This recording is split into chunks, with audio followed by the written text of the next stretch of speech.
हमें petrol diesel का उपयोग कम करना होगा। अगर हम तेल खाना कम करें तो भी वो देशभक्ति का बहुत बड़ा काम है। साल भर तक हम सोने के गहने नहीं खरीदेंगे। कम से कम एक साल के लिए हमें विदेशों में जाने की बातों को टालना चाहिए। जय भीम, नमो बुद्धाय।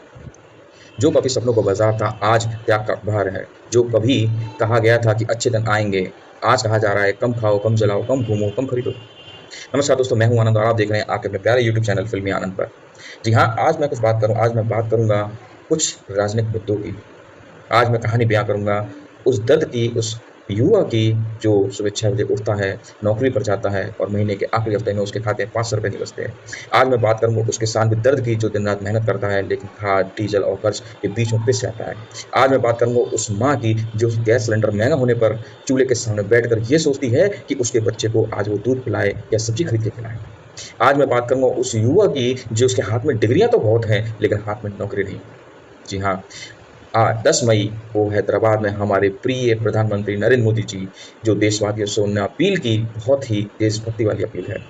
जी हाँ, पेट्रोल डीजल का इस्तेमाल कम करिए, खाने के तेल का इस्तेमाल कम करिए, सोने को मत खरीदिए 1 साल तक, विदेश बिल्कुल मत जाइए घूमने, कार पूलिंग का इस्तेमाल करो, वर्क फ्रॉम होम कल्चर जो है उसको अपनाइए, मेट्रो का इस्तेमाल करिए, जैविक खेती को अपनाइए। सुनने में सारी बातें कितनी देशभक्ति वाली बातें हैं। उन्होंने कहा कि वैश्विक संकट है, विदेशी मुद्रा बचानी है, देश हित में त्याग करना होगा और ये सब सुनने में इतनी देशभक्ति वाली बातें लगी कि हमारा रोम रोम बिल्कुल घबरा उठा। लेकिन सवाल आखिर देश के को इस मोड़ पर पहुंचाया किसने? देश की ये हालत की किसने? सन 2014 के सपने और 2026 की ज़मीनी हकीकत क्या है दोस्तों, ये बयान करता हूँ। सन 2014 में कहा गया था हम लोगों से कि अच्छे दिन आएंगे, महंगाई कम होगी, रोजगार बढ़ेगा, किसानों की आय दुगनी होगी, रुपया मजबूत होगा, भारत विश्व गुरु बनेगा। क्या क्या सपने दिखाए, लेकिन आज की ज़मीनी हकीकत क्या है? पेट्रोल 100 रुपये क्रॉस कर रहा है, गैस सिलेंडर 1000 रुपये के आसपास हो गया, तेल महंगा हो गया, दूध महंगा हो गया, इतनी महंगी हो गई कि हद है। स्कूलों को बंद कर दिया गया, बच्चे स्कूल नहीं जा पा रहे हैं। इलाज इतना महंगा हो गया कि गरीब आदमी इलाज नहीं करा सकता, घर चलाना बहुत ही ज़्यादा मुश्किल हो गया। अब कहा जा रहा है कि कम खर्चा करो। सुबह 5 बजे उठकर एक गरीब किसान, एक मजदूर 500 रुपये दिहाड़ी के लिए 12 घंटे काम करता है। शाम को जब घर लौट के आता है तो उसे पता चलता है कि आज सिलेंडर महंगा हो गया, दूध महंगा हो गया, बच्चों की फीसें बाकी हैं, किराया बाकी है। उसे कहा जा रहा है देशभक्ति दिखाओ। दोस्तों, जिस आदमी के पास खाने को नहीं, उससे त्याग करने की आप उम्मीद कर रहे हो? वो क्या त्याग करे? जान दे दे, फांसी लगा ले, यही है। और कोई तरीका तो मुझे नहीं समझ में आया। एक महिला, एक गृहिणी, एक हाउसवाइफ, एक माँ जब बाजार जाती थी तो पहले 1000 रुपये में पूरा हफ्ता निकाल लेती थी और उसमें भी 100, 500, 200 रुपये बचा लेती थी। लेकिन आज तेल इतना महंगा हो गया है, दालें इतनी महंगी हो गई है, सब्जी इतनी महंगी हो गई है, गैस इतनी महंगी है और ऊपर से उससे कहा जाता है तेल कम खाओ। उस माँ से पूछो, पहले से ही वो इतना कम खा रही है, वो क्या पानी से सब्जी तले? किसान से कहा जा रहा है कि फर्टिलाइजर का इस्तेमाल कम करो, लेकिन क्या किसी ने उससे पूछा कि प्राकृतिक खेती के लिए उसे मदद कौन देगा? बीज कौन देगा? नुकसान हुआ तो जिम्मेदारी कौन लेगा? डीजल महंगा हुआ, खाद महंगी हुई, फसलों के दाम कम हुए, ऊपर से कर्जा। उस बेरोजगार युवा से पूछो जो आज भारत का सबसे बड़ा दर्द क्या है, वो कहेगा बेरोजगारी। डिग्री है, टैलेंट है, लेकिन नौकरी नहीं। पेपर लीक हो रहे हैं, भर्तियां रद्द कर दी जा रही हैं, इंटरव्यू नहीं हो रहे, कॉन्ट्रैक्ट जॉब्स कम हो गई हैं, ऊपर से सोशल मीडिया पर मोटिवेशन रील चल रहे हैं। युवा अपने पिता की आंखों में देखता है और कहता है कि मैं कब कमाऊंगा। लेकिन टीवी पर क्या दिखाई दे रहा है कि मंदिर, मस्जिद, हिंदू मुस्लिम, चुनावी नारे, रोजगार की कोई बात नहीं कर रहा, शिक्षा की कोई बात नहीं करता, स्वास्थ्य की कोई बात नहीं करता, पेड़ काटे जा रहे हैं उसकी कोई बात नहीं करता, नेचर की कोई बात नहीं करता, साफ सफाई की कोई बात नहीं करता। क्या होगा? ऊपर से अडानी, अंबानी और जो सवाल, जो सबसे बड़े राजनीतिक सवाल हैं, अगर जनता से त्याग मांगा जा रहा है तो इतने बड़े उद्योगपतियों से क्या मांगे गया? लोग पूछते हैं कि क्या बड़े कॉर्पोरेटर्स जो हैं ज़्यादा अमीर नहीं हुए? क्या छोटे व्यापारी खत्म नहीं हुए? क्या जीएसटी ने छोटे दुकानदारों की कमर नहीं तोड़ी? विपक्ष लगातार आरोप लगाता है कि सरकार बड़े उद्योगपतियों के ज़्यादा करीब है, लेकिन भाजपा इन आरोपों को राजनीति कहती है।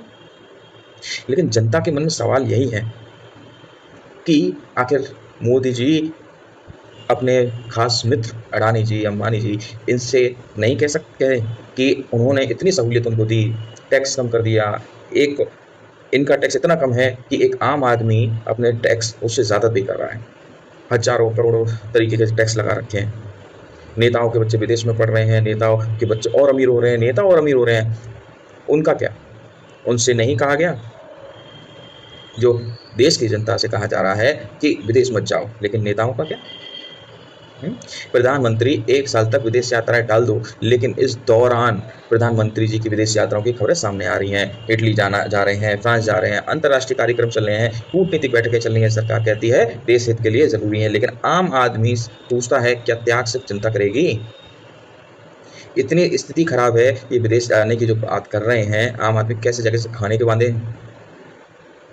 और मोदी जी तो वैसे ही गर्मियाँ की छुट्टियाँ पड़ रही हैं, गर्मियाँ इतनी तेज हो गई हैं, तो भाई वो ठंडे देशों में जाएंगे, सर्दी आराम से अपना एंजॉय करेंगे। जनता मरती है, मर जाए, क्या दिक्कत आ रही है? हम तो कहेंगे देशभक्ति के लिए कि भाई देशभक्ति के लिए आप त्याग करें।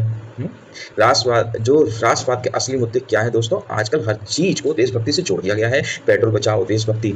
तेल बचाओ, देशभक्ति। सोना मत खरीदो, देशभक्ति। तेल कम खाओ, देशभक्ति। तो क्या सवाल पूछना देशद्रोह है? क्या सरकार से सवाल मांगना गलत है? लोकतंत्र में जनता मालिक होती है, लेकिन सरकार जनता से बड़ी नहीं होती। क्या ये सच है?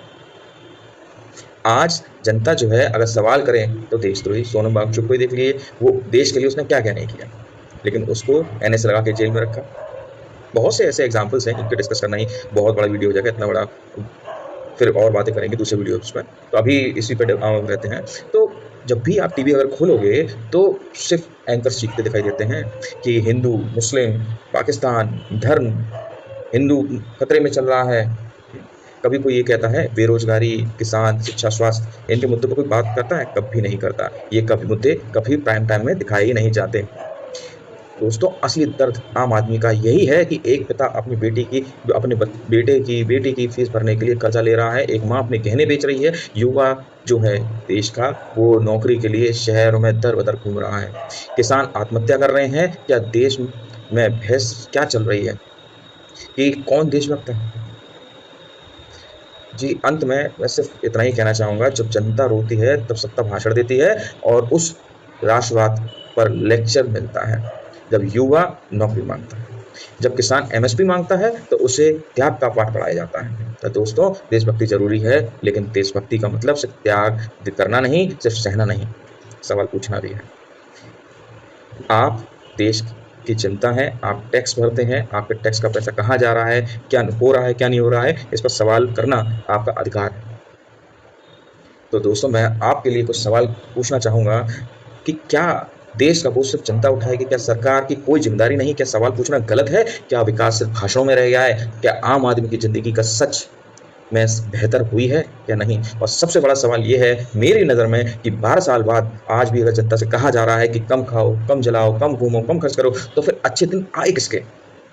कमेंट में ज़रूर बताइए। फिर मिलता हूँ कुछ रोचक जानकारी, रोचक तथ्यों के साथ। तब तक जय हिंद, जय भारत, जय संविधान।